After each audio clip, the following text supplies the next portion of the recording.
क्या इंडिया सच में एक डेमोक्रेटिक और सेकुलर कंट्री है या नहीं, आइए देखते हैं।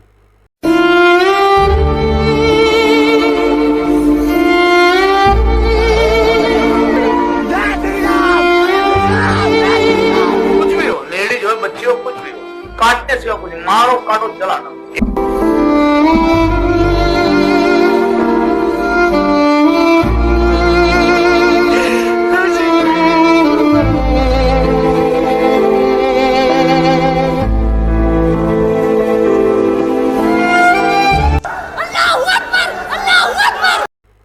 1950 में जब इंडिया का कॉन्स्टिट्यूशन बना तो उसमें कोई सेकुलर वर्ड नहीं था।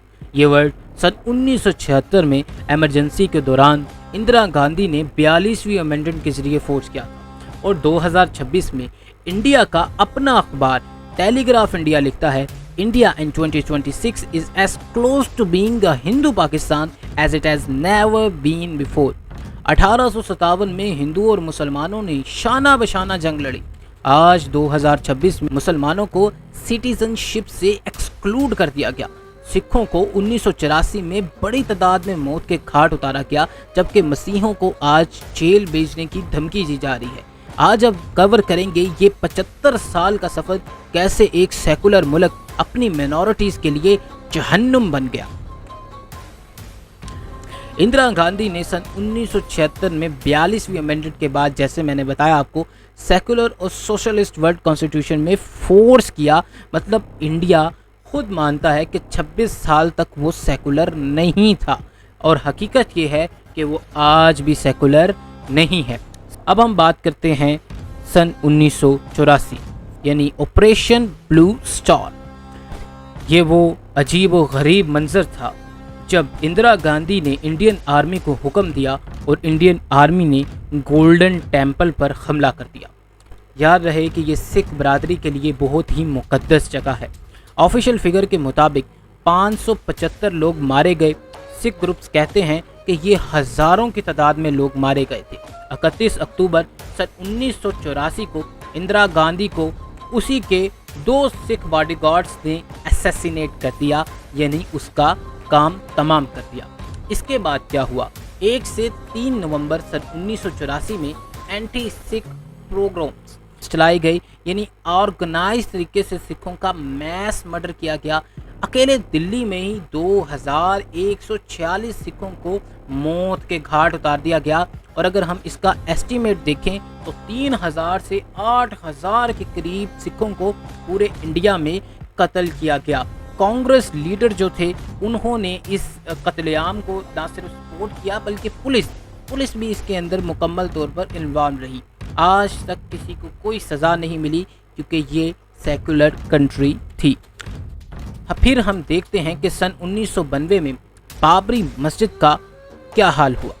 6 दिसंबर सन 1992 अयोध्या हिंदू मॉब्स ने 16वीं सेंचुरी की बाबरी मस्जिद को तोड़ दिया। बाबर के कमांडर मीर बाकी ने ये मस्जिद बनाई थी। हिंदू नेशनलिस्ट का दावा है कि राम जन्मभूमि इस जगह पाई जाती थी, बिल्कुल वैसे ही जैसे ये आने वाली नई फिल्मों में कभी ताजमहल में अपना मंदिर निकाल लेते हैं और कभी कहीं। मस्जिद की इस शहादत के बाद नेशन वाइड 2000 लोग मारे गए, जिनमें ज़्यादातर मुसलमान शहीद हुए। मुंबई यानी बम्बई में 900 मुसलमान शहीद हो गए। पुलिस पर हिंदू साइड लेने का इल्ज़ाम रहा, इल्ज़ाम नहीं बल्कि ये हकीकत है जो आज तक सच है। 1993 12 मार्च को मुंबई बम ब्लास्ट हुआ, जिसके अंदर 257 लोग मारे गए, जो कि कहा जाता है कि बाबरी मस्जिद का रिटेलिएशन था। लेकिन कोई नहीं जानता कि ये भी हो सकता है कि हिंदुत्व समाज ने खुद ही किया हो। उसके बाद तारीख़ का सबसे घटिया और डरावना वाक़या जो 2002 में हुआ, जिसे कहा जाता है गुजरात का कत्लेआम। 27 फरवरी 2002 गोधरा साबरमती एक्सप्रेस ट्रेन में कार सेवक यानी हिंदू एक्टिविस्ट सवार थे। ट्रेन को आग लगी, 59 पैसेंजर्स ज़्यादातर बच्चे और औरतें जलकर मर गए। अब जो हिंदू लोग थे उन्होंने मुसलमानों पर इल्ज़ाम लगाया कि ये इंतहा पसंद मुसलमानों ने हरकत की है, जबकि फोरेंसिक कमेटी ने कह दिया था आग ट्रेन के अंदर लगी है, यानी ये हरकत भी इंतहा पसंद हिंदुओं ने ही की थी। इसके बाद गुजरात में इंतहा पसंद हिंदुओं के ऐसे गिरोह फैले जिन्होंने बड़ी तादाद में मुसलमानों को शहीद करना शुरू कर दिया। सिर्फ 3 दिन में 495 प्लस यानी 495 से ज़्यादा मौतें हो गई। ऑफिशियल रिपोर्ट के मुताबिक है ये, यानी 790 मुसलमान जो हैं वो शहीद हुए और 254 हिंदू जो थे मारे गए। जबकि ह्यूमन राइट्स वॉच कहते हैं कि 1000 से 2000 मौतें हुई, जिनमें ज़्यादातर अमवात जो थी वो मुसलमानों की थी। उसके बाद हम देखें तो नरोदा पतिया में एक मॉब ने मुसलमान लोकेलिटी में आग लगाई जिसमें 65 लोग मारे गए। एक्स पीएम एहसन जाफरी और मुस्लिम एमपी को कत्ल कर दिया गया मॉब की तरफ से, उनके लिम्स को चॉप कर कर बर्न किया गया। यानी इन इंतहा पसंद हिंदुओं का जहन आपके सामने खुलकर सामने आ गया और हर जगह ये बात आयां थी कि पुलिस हर चीज़ में शामिल है, लेकिन स्टेट ने इसे प्रोटेक्ट किया। अलावा बस छोटी मोटी सज़ाएं देकर इस मामले को ख़त्म कर दिया गया और 2014 में सबसे बड़ा जालिम और घटिया शख्स नरेंद्र मोदी इंडिया का पीएम बना। 2019 Kashmir and CAA. 5 August 2019 article 370 India's only Muslim majority state Jammu and Kashmir की स्पेशल स्टेटस खत्म की गई। मुस्लिम पॉलिटिकल लीडर्स को डिटेन या हाउस अरेस्ट कर दिया गया। सेंट्रलाइज्ड रूल लगाया गया और मुस्लिम रिप्रेजेंटेशन को ख़त्म कर दिया गया। दिसंबर 2019 सिटीजनशिप अमेंडमेंट एक्ट CAA पहली बार इंडिया में रिलीजन सिटीजनशिप का बेस बन गया। हिंदुओं, सिखों, बुद्धिस्ट, जैन, पेरिस क्रिश्चियंस को सिटीजनशिप मिली फ्रॉम अफगानिस्तान, बांग्लादेश, इन पाकिस्तान, लेकिन मुसलमानों को एक्सप्लिसिटली एक्सक्लूड कर दिया गया। नेशन वाइड प्रोटेस्ट, 20 से ज़्यादा मौतें हुई 10 दिनों के अंदर, जिसमें सोनिया गांधी ने यह कहा था कि ये रिलीजियस टेंशन क्रिएट कर रहा है। उसके अलावा कर्नाटक हिजाब प्रोटेस्ट हुआ, बॉलीवुड का इस्तेमाल किया गया मुसलमानों को बुरा दिखाने के लिए। आप इसके अलावा सन 2022 में कर्नाटका में मुसलमान लड़कियों को क्लासरूम में हिजाब पहनने से रोक दिया गया, जिस पे हाई कोर्ट ने कहा कि हिजाब जो है वो ज़रूरी मजहबी प्रैक्टिस नहीं है। जबकि हाई कोर्ट कौन होती है कि मजहबी प्रैक्टिस में बताए कि क्या ज़रूरी है क्या नहीं। और इंडिया में उर्दू को सिस्टमेटिकली फॉरेन लैंग्वेज कर दिया गया, हिंदी इम्पोज की गई, जो मैं पहले भी आपको बता चुका हूँ। यूपी में उर्दू बोर्ड्स हटा दिए गए, स्कूल्स में हिंदी ज़रूरी की गई। अब आते हैं इस बॉलीवुड के ऊपर। है बॉलीवुड का चेहरा इस कदर घटिया है कि वो किसी भी फिल्म के अंदर मुस्लिम करैक्टर्स को या तो टेररिस्ट दिखाता है या पट्टरबाज दिखाता है या बहुत ही बैकवर्ड किस्म का इंसान दिखाता है। आप कोई भी इंडिया की बड़ी फिल्म उठा लें जिसके अंदर मुस्लिम करैक्टर दिखाया हो तो मोस्टली उसको विलन ही दिखाया जाएगा। बात करते हैं दो बड़ी जमातों की, बीजेपी वर्सेस कांग्रेस।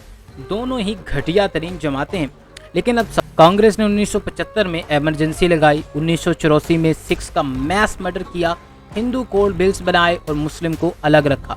बीजेपी 1992 में बाबरी गिराया, 2002 में गुजरात में मुसलमानों का कत्लेआम किया, 2019 में कश्मीर और सीसीए लाया गया।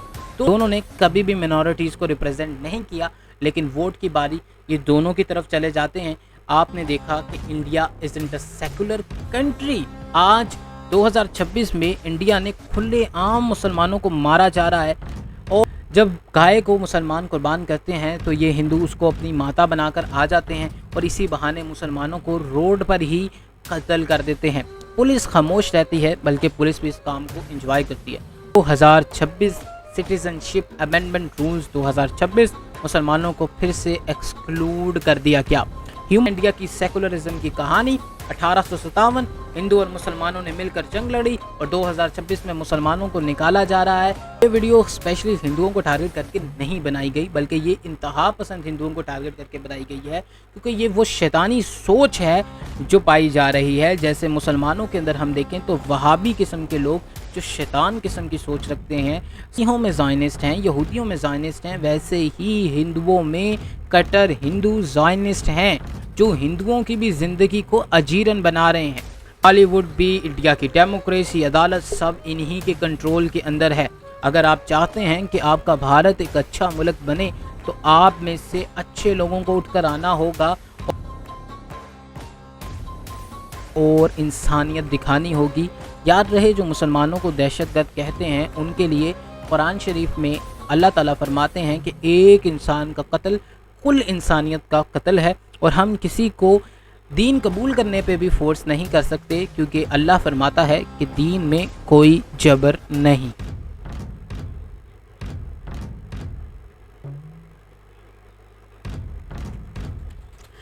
इसके अलावा अगर आपको वीडियो अच्छी लगी हो तो इसे लाइक कीजिए, शेयर कीजिए, सब्सक्राइब कीजिए।